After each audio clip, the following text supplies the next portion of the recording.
Right, got something interesting going on here. These are mounts for these arms, and one side you can see is wider than the other. The back side's been welded, looks like machine welded to me, and the front isn't. In terms of rust, just be a bit worried that water might get in through this crack and kind of rust it out from the inside, so I may put my own weld around there. And then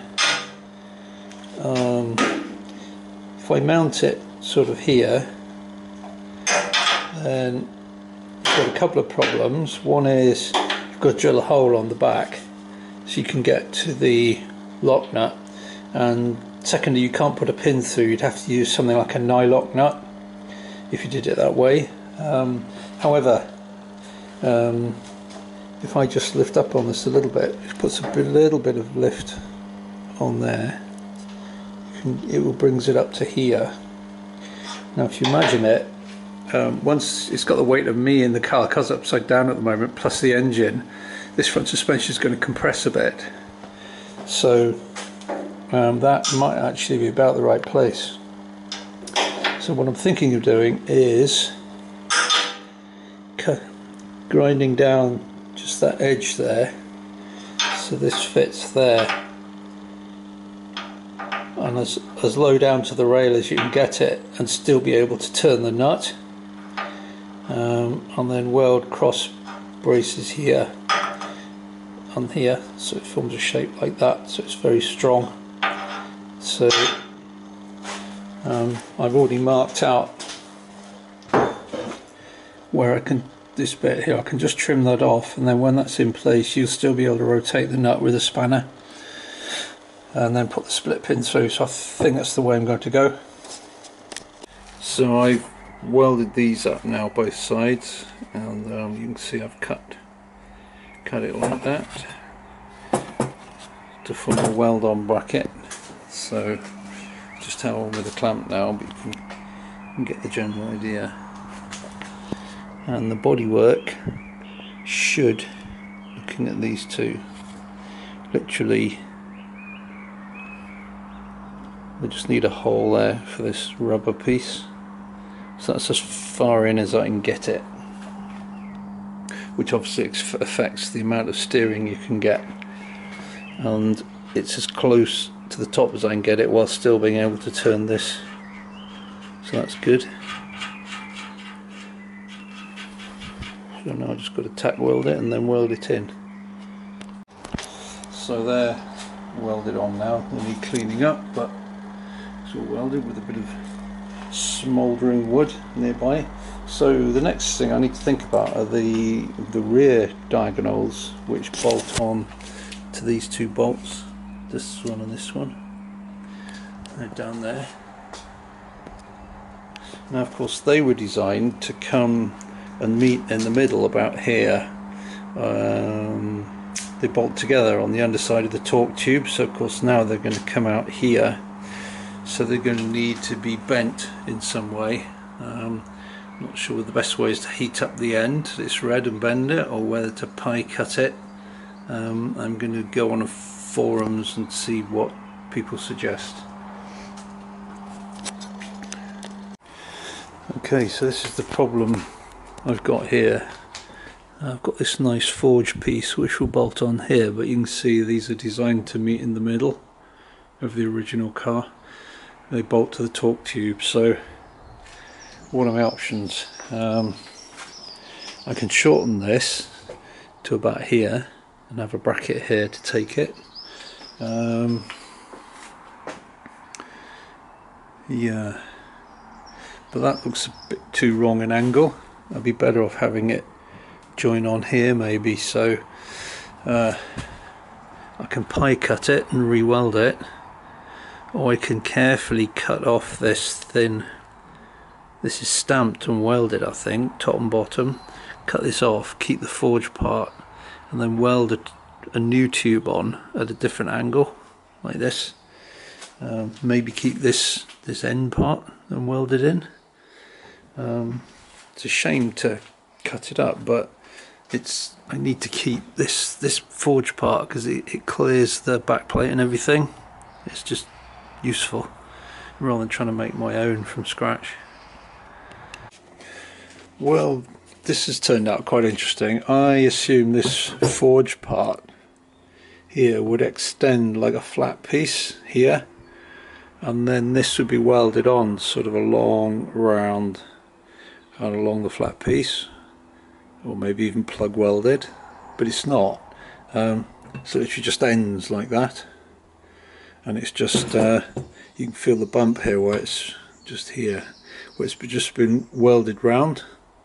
And this is about 3mm, which is about 1/4 inch thick steel. It's nice to see it's still steel and not, you know, like a millimetre thick and rusted out from the inside, but it looks in pretty good shape actually. So really I can just kind of makes life easier in a way. So I can bolt this onto the car and trim this, shorten this, tack weld it, and then weld it back on basically at a slightly different angle. That's about all there is to it, although I may think of a way to make it a bit stronger, just to be on the super safe side.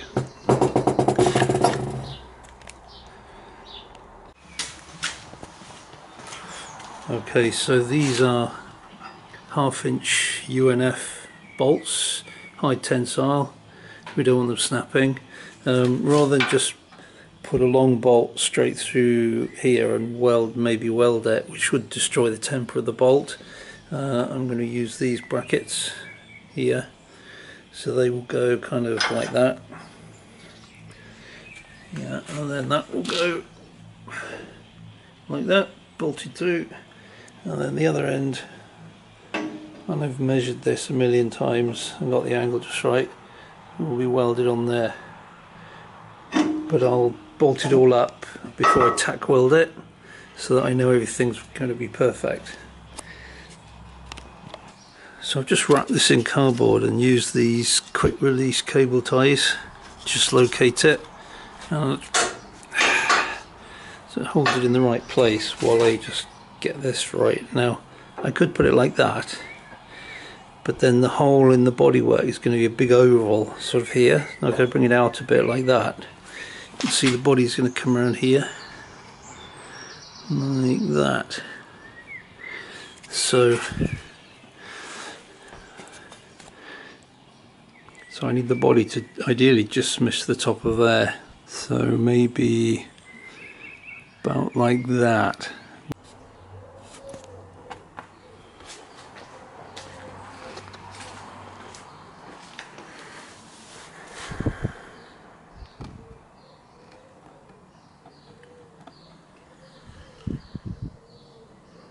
That should work. Okay, that's where I'm going to do it.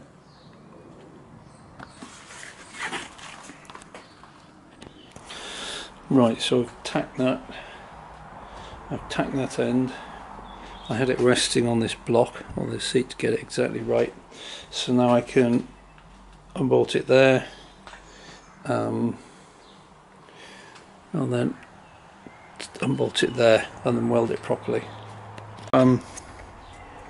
Welded round here, and I've also put a plate here just for extra special good measure.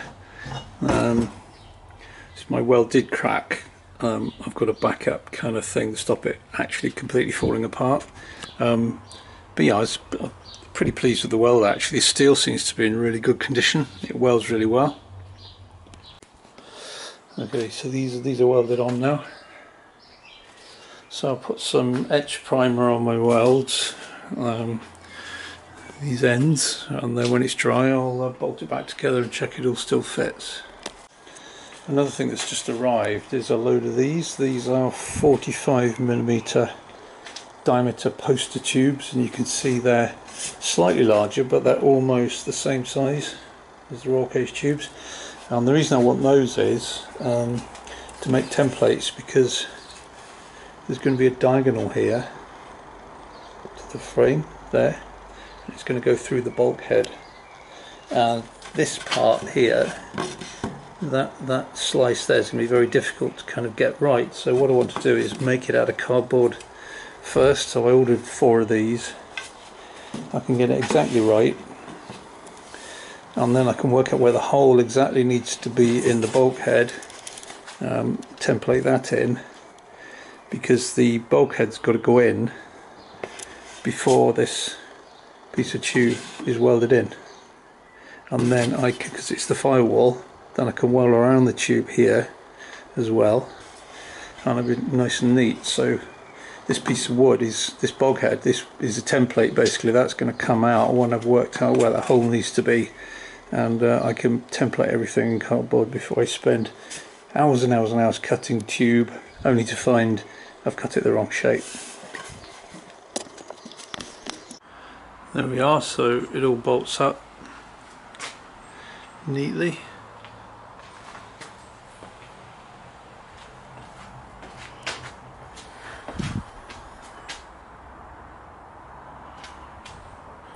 So the next step for the next episode, I think, will be mocking up this tube on both sides, cutting the metal steel tube so it fits, but not welding it in, finishing off this with the hole in the right place as a template,